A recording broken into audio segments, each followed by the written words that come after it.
안녕하세요. 정치를 품격 있게 풀어드리는 정치클래스TV의 심상만입니다.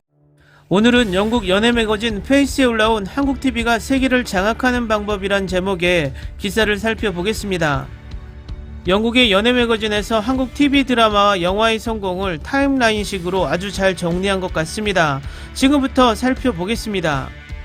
2021년 오징어 게임에서 지옥을 통해 닥터 브레인까지 올해는 한 국가가 스릴러 TV 부분에서 모든 부분을 장악했습니다. 다음은 그들이 어떻게 할까요? 그것은 다음에 생각할 일입니다.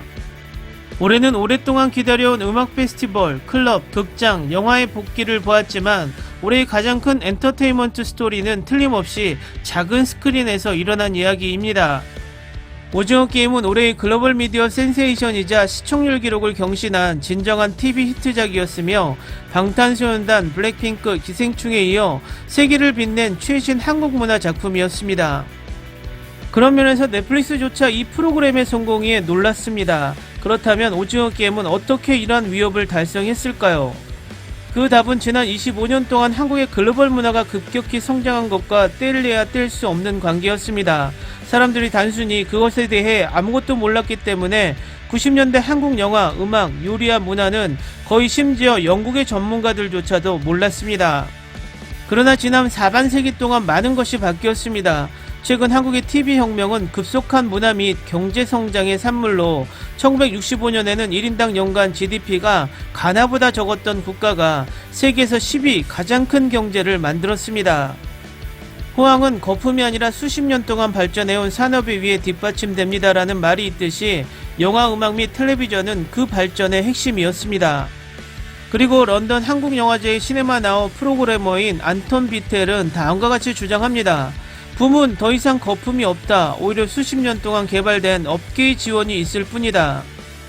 한국 영화 혁명의 씨앗은 1997년 말 아시아 금융위기의 여파로 김대중 대통령이 민주적으로 선출되면서 뿌려졌습니다.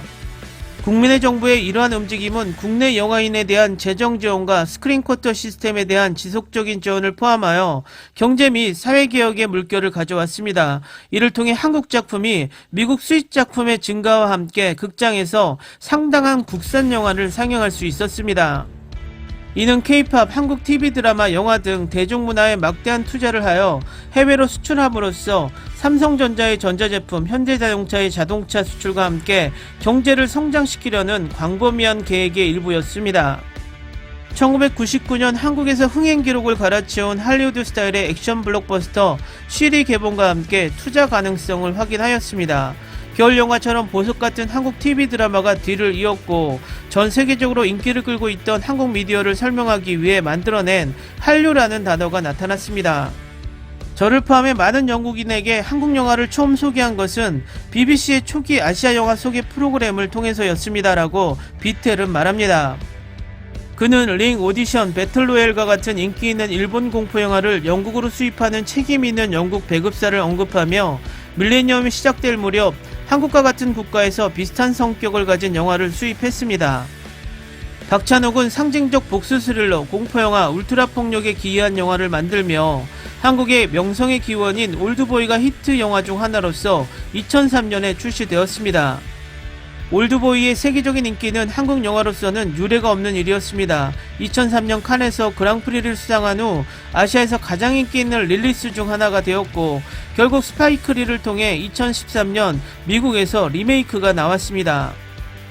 런던 한국영화제와 런던 동아시아영화제를 창설한 전 주영 한국대사관 직원 전혜정 씨는 이 순간들을 다음과 같이 회상합니다. 한국 문화를 해외에 알린 이정표, 이 장르에 대한 엄청난 팬층이 있었다.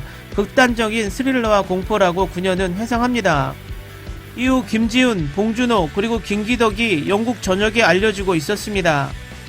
연이은 정부가 대중문화를 계속 지원하고 막대한 자금을 지원함에 따라 이러한 이름은 한국 영화에 대한 서구의 관심을 지배하게 되었습니다. 많은 감독과 배우들이 할리우드에 진출하여 한국 영화가 주요 영화제에서 주요 상을 놓고 경쟁하면서 서양 제작자와의 관계를 공고히 했습니다. 봉준호 감독의 기생충이 2020년 최우수 작품상을 포함해 4개의 아카데미상을 수상하면서 올드보이 개봉 후 약 16년 만에 세계 영화 역사상 전례 없는 순간을 맞이하게 된 것입니다. 이 승리는 몇 년 전에 전문가들이 주장해서 확인시켜 주었습니다. 2014년 쿨의 탄생, 한 나라가 대중문화를 통해 세계를 정복하는 방법에서 한국은 세계 1위의 대중문화 수출국이 되기 위해 수십억 달러를 쏟아붓고 있다고 썼습니다. 당신이 작품을 만들 경우 결론을 내릴 수 있는 수요가 따를 것이다 라고 그녀는 말합니다. 넷플릭스는 2016년 한국에 진출한 후 한국 콘텐츠에 약 7억 달러를 투자했으며 오리지널 프로그램으로 80개 이상의 프로그램을 제작했습니다.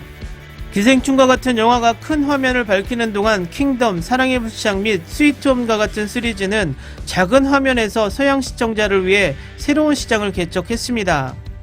여러 미드에 걸쳐 이러한 노출은 눈덩이처럼 불어나고 시너지 효과를 냅니다라고 비텔은 말합니다. 서양인의 인식에 한국의 모든 것들에 대한 좋은 인상 만들기를 하고 있습니다. 2021년 이 한류 붐은 분명히 봉준호가 부른 것을 말살시킬 만큼 커졌습니다. 자막의 1인치 높이의 장벽, 드라마는 오징어 게임이 9월 출시된 그 다음 주에 가장 인기 있는 넷플릭스 드라마가 되었습니다. 456명의 경쟁자들이 자신들의 구원을 위해 어린이 게임을 해야 하는 치명적인 경쟁에 대한 시각적으로 놀라운 드라마, 오징어 게임은 결코 독창적인 개념이 아닙니다. 그러나 드라마의 성공 이유는 다양합니다. 기생충, 이창동 감독의 황금종려상 후보 버닝 등 영화가 추구했던 트렌드를 이어갔습니다. 그러나 오징어 게임에서 제시된 계급, 자본주의 및 부채의 주체는 전염병으로 세계 경제가 흔들렸던 1년 후 훨씬 더 관련이 있었습니다. 한편 자체적으로 상영한 플랫폼은 장기간에 폐쇄된 자택 대피령 기간 동안 인기가 급상승했습니다. 한국 미디어에 대한 넷플릭스의 막대한 투자와 결합된 장점은 호황을 누리고 있는 한국 영화산업의 핵심 인물들이 이제 텔레비전으로 뛰어들도록 격려하여 그들에게 더 큰 품질 감각과 광범위한 매력을 가져다 주었습니다. 앞에 지적했듯이 오징어 게임 감독 황동혁과 같은 잘 확립된 영화 제작자와 배우 이정재, 공유, 이병헌은 한국에서 가장 돈을 많이 버는 스타들입니다. 기사 잘 보셨나요? 전체적으로 한국의 영화 TV를 잘 정리한 칼럼 같습니다. 요즘은 전체적인 이슈보단 이런 식으로 디테일한 한류 분석들이 많이 나오는 듯 합니다. 앞으로도 한국의 한류를 소개하는 전문적인 글들이 많이 올라오길 바랍니다.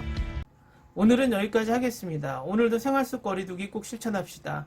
당신의 구독과 좋아요는 저에게 큰 힘이 됩니다. 항상 시청해주셔서 고맙습니다.